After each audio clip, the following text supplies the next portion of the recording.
Okay, guys, so today we are going to talk to you a little bit about hydration. So, how much you're getting in liquid wise and then water wise through the day.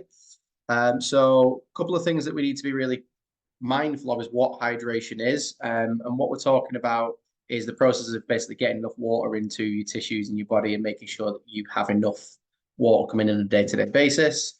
Our bodies are made up approximately of about 60% water, and blood is made up of over 90% water. So you can imagine if we're not getting enough in, that's going to be a bit of an issue.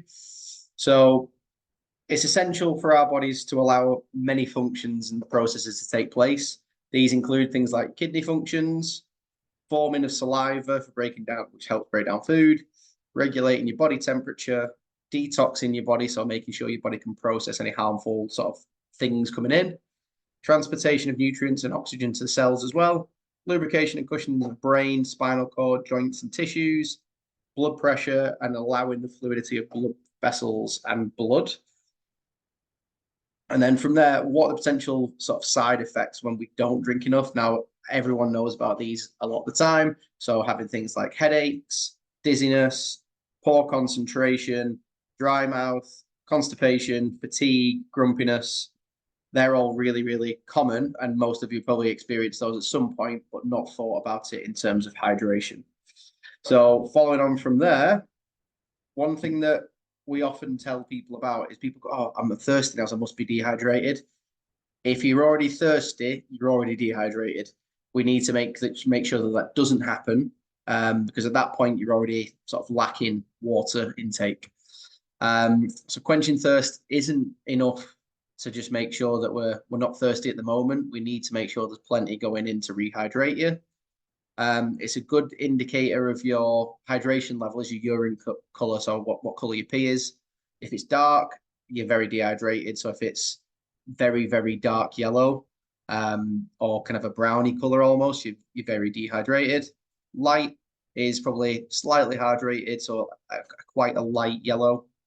Some vitamins and medications will obviously have an impact on that and will change the color of your pee. So how much should we drink? You'll read a million things online about how much you should drink. What we recommend for adults and teenagers, a minimum of 2.5 liters a day. I would say with that to not include water that you're drinking while you're training if you can. So if you're training for an hour, I would recommend drinking about a liter while you're training, and then another 2.5 liters outside of that.